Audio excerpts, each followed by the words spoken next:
Samba Sport Podcast, where stories are told.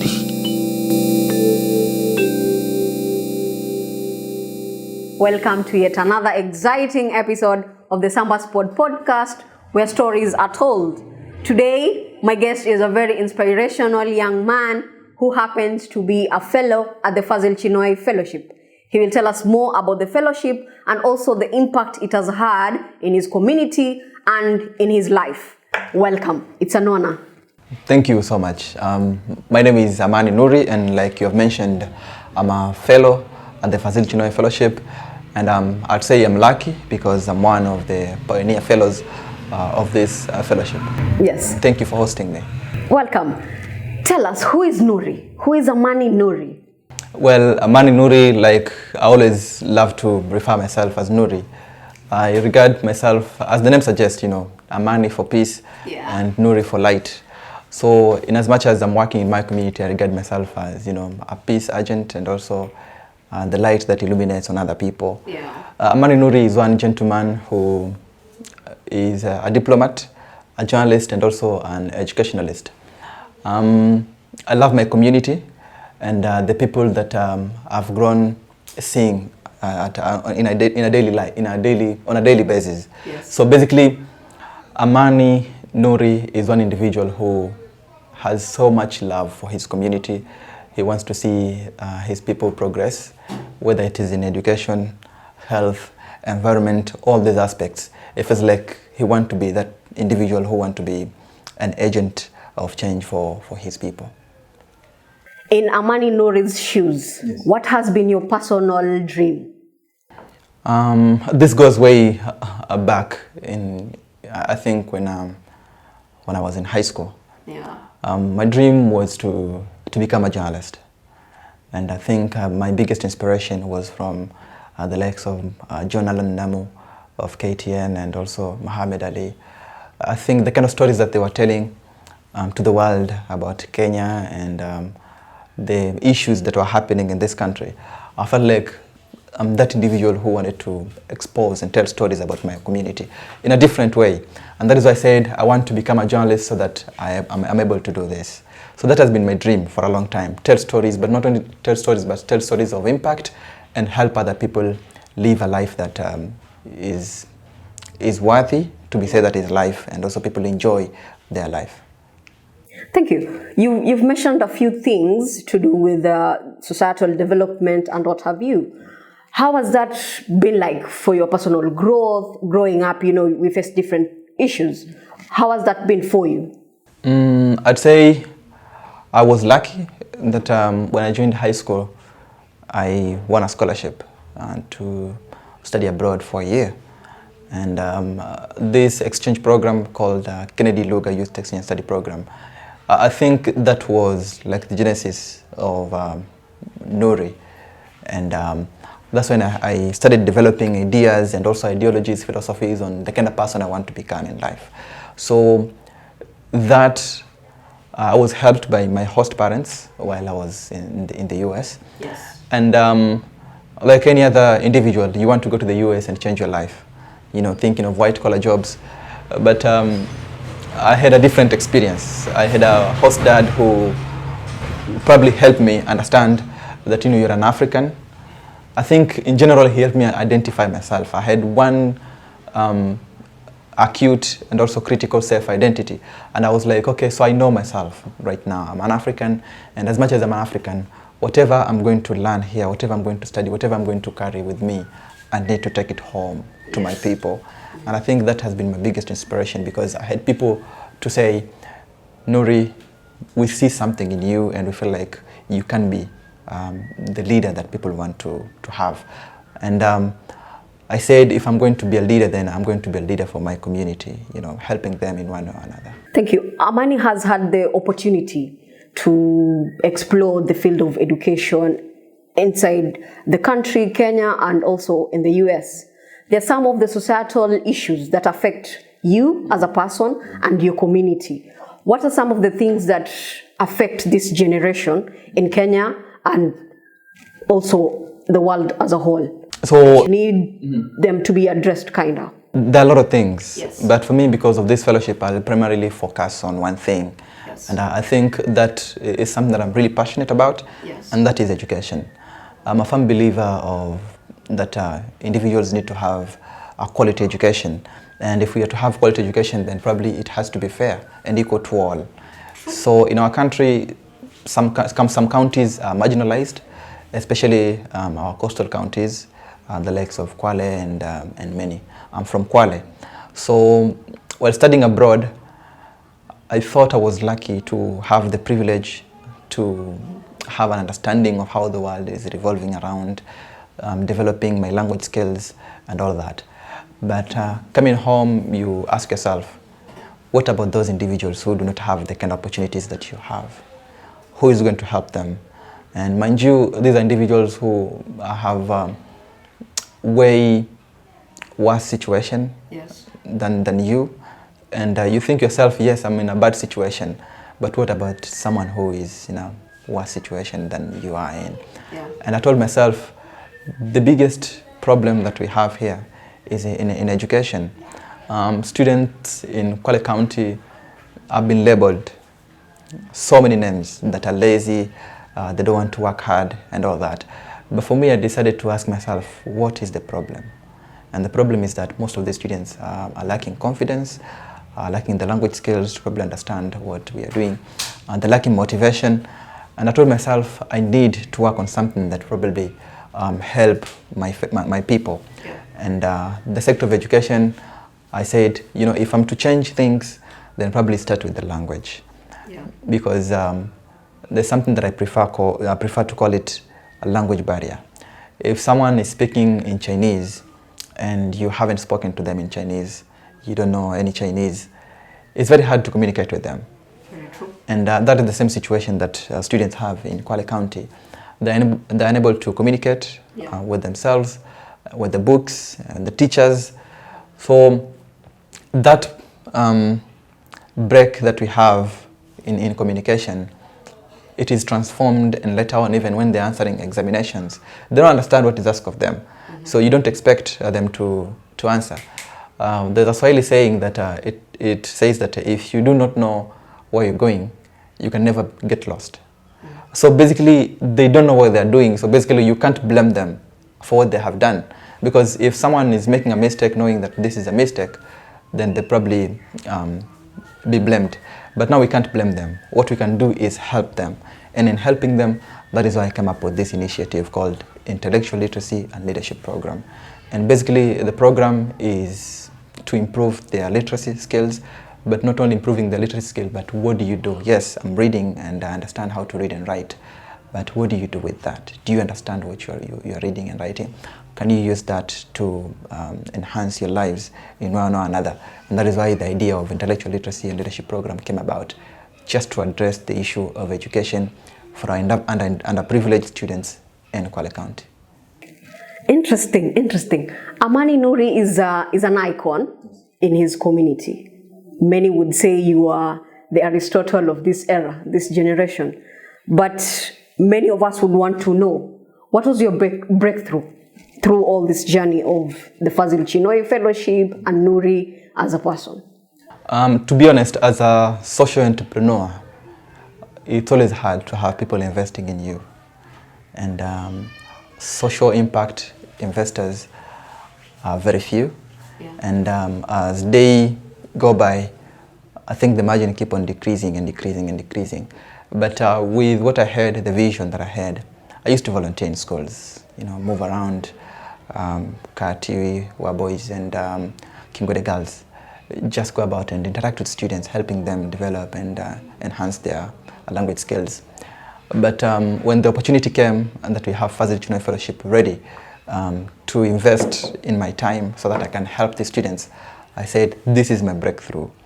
And I will use this opportunity, first of all, to reach more students, but not only reach more students, but also create awareness that we have a problem here. And Nuri cannot do it alone. So basically, I think the Fazil Chinoy Fellowship has come about to reveal that we have individuals who can do more in the education field in terms of helping people. And I feel like right now, if there's anyone else who wants to do something like this that I'm doing in the society and schools, they're able to do it because we have the Fazil Chinoy Fellowship coming in and more other fellowship who would love to invest in young social entrepreneurs so that their societies are better. Our conversation is developing. You know, people are trying to see who Amani is in relation to Fazil Chinoy. How was your involvement with the fellowship? How was the process like for you? Was it easy? So a lot of people would say, if you want to pick a fruit, you go for the low-hanging fruit, okay? Because you don't have to struggle much. And again, even when you want to have individuals who want to do a job, you want to have people who are already doing it. Yeah. So basically, what you can do probably is give them the power and empowering them to do it. And the Fazil Chinoy Fellowship is coming in that line. I was already doing it, and I was scouted. And after being scouted for the Fazil Chinoy Fellowship, I went through a series of interviews. I wrote a lot of essays to describe my dream and also my passion for the community. Yeah. And I'd say that the process is rigorous. It leaves no stone unturned in terms of who you are as an individual and also the dream that you have, the vision for your people. And I think it all comes down to the empathy that people have for their community. And we want to have that affinity with your community, like how do you relate with it? Because by the end of the day, the fellowship will support you, but if the support does not go to the intended audience, it becomes a whole problem. So the process is basically wanting to make sure that you're the right person for this job. You're the right person to be supported so that other people can benefit from you. And that was the process. Yeah. I was scouted, and I think it was a privilege for me and an honor that after being scouted, I got that opportunity to say, Nuri, now you're going to be among the pioneer fellows of this fellowship. Interesting. As a fellow, a pioneer fellow for that matter, it's been a whole year towards working on your program under the sponsorship and partnership of the Fazil Chinoy. What has been your achievement so far? First, I'd want to acknowledge Samba Sports' agenda, because if I'm to talk about intellectual literacy leadership program, I think Samba Sports' agenda is like the big brother and the big umbrella that, you know, makes sure that yes, it is raining, you don't have to get wet. Yes. It's too hot and it's sunny, you don't have to sweat, all that. So you are comfortable to do your job. And I think Samba Sport has done an amazing job in that line. So in doing that, in a whole year, the support that I've had, it has been immense, I'd say.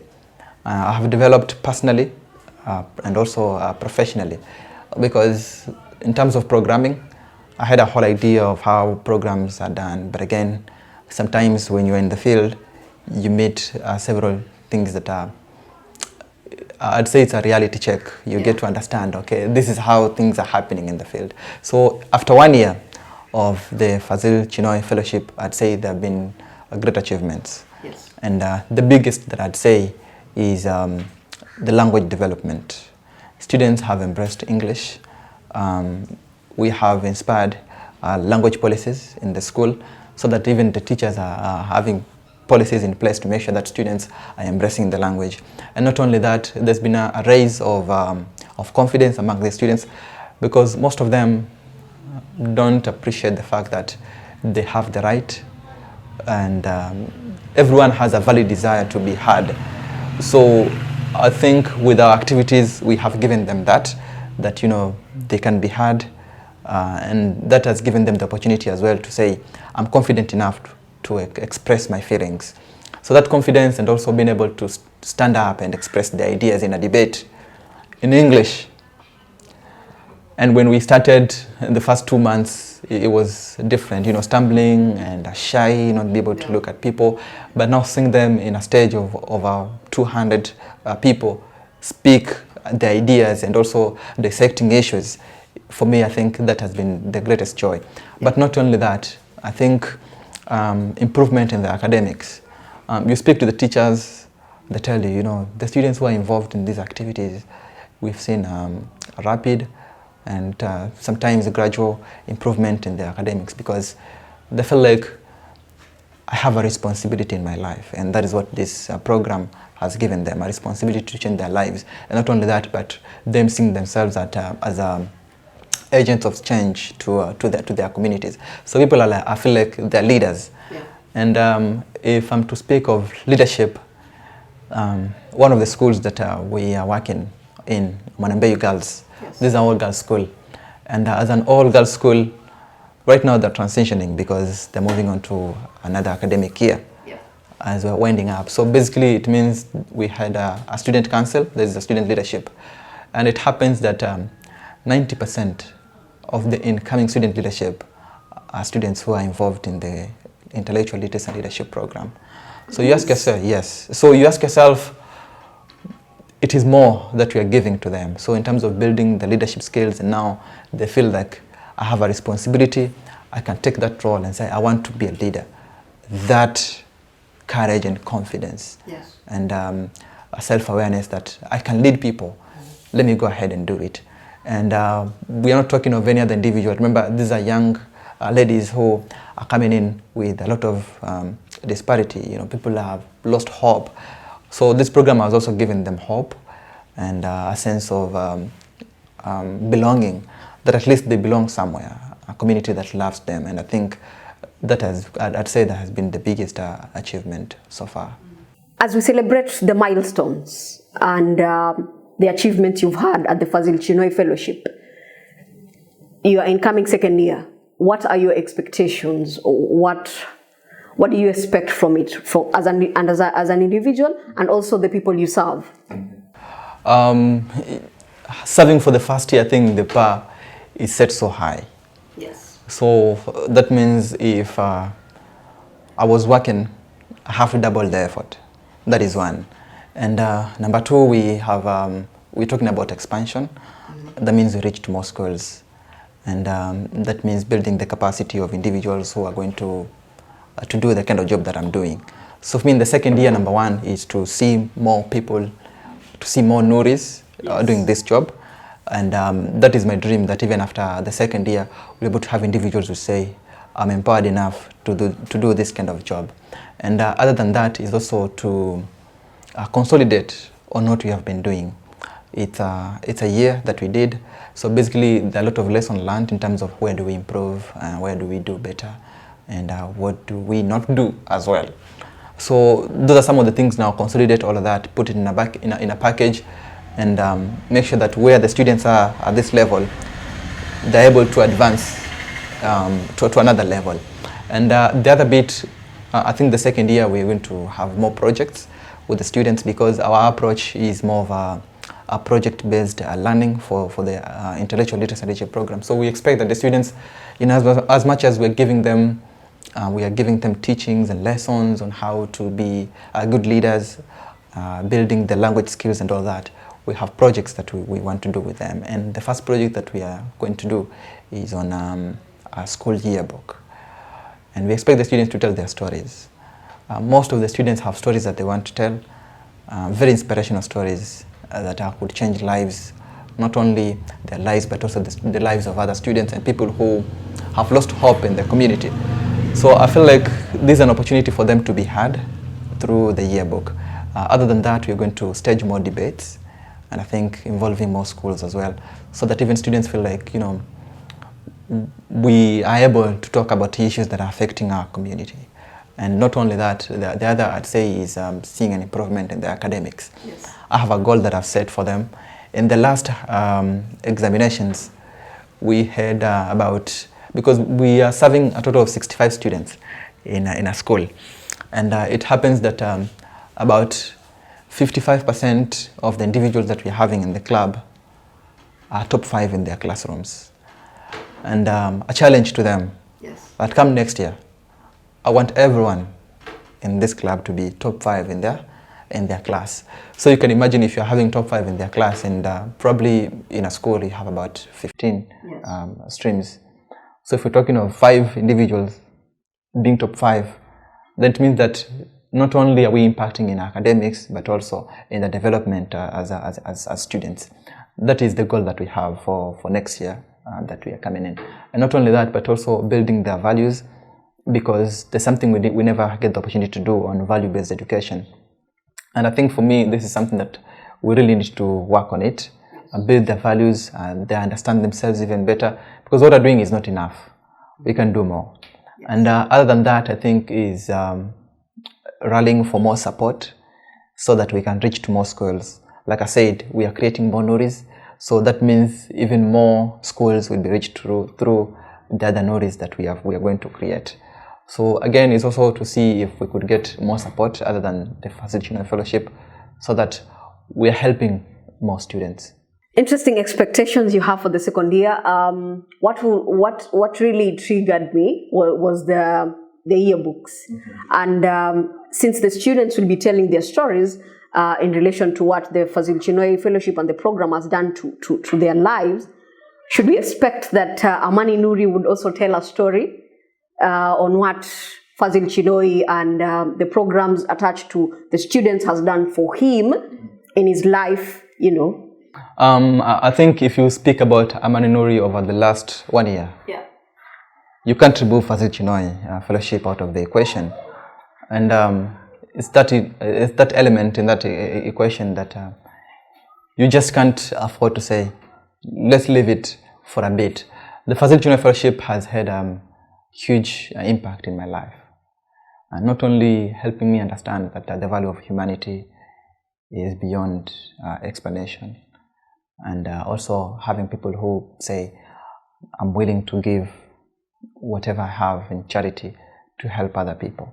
So for me, it has also helped me understand that in what I get, I don't have to use it all by myself, the other people.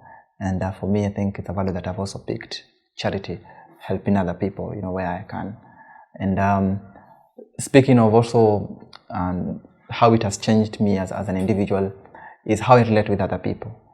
Because someone who does not know who you are, where you come from, but just your story is enough. I think I'm getting emotional. is enough to say, we're going to trust you to run this kind of program, support you, and impact other people. I think that is huge, and it has helped me understand that you don't have to know a person as an individual. I think their story really matters, because the stories are what people feed for hope, yes, and also inspiration. Interesting. The world is watching, people are watching. What can you say about the Fazil Chinoy platform as a societal transformation in relation to that? What can you say about it? I'd say the Fazil Chinoy Fellowship is something that needs to be adopted everywhere around the world. Yes. And that means more fellowship to support more social entrepreneurs. So for me, I'm very thankful that I had this privilege to be the pioneer, and for the next 2-3 years I'll be able to get it and serve my community. And other than that, I'm a firm believer of what Albert Einstein mentions, that a life lived for others is a life worthwhile. And I feel like what the Fazil Chinoy gives us is an opportunity to live our lives for other people. And I can't appreciate more if we have more of the Fazil Chinoy Fellowships coming in to support young social entrepreneurs in implementing very transformative programs for their communities. Thank you so much, Nuri, for your time and for joining us in our podcast. I couldn't agree with you more in what you do. Continue touching lives and continue also enriching yourself. Well, that was Nuri. It was very interesting to listen to what he has in relation to Fazil Chinoy, how it has touched his life. In a bit, we got emotional. We got emotional with the stories he had to tell. Till next time, thank you so much. I hope this has been one conversation that has touched your life, has touched my life, and definitely has touched Nuri's life. Karibuni.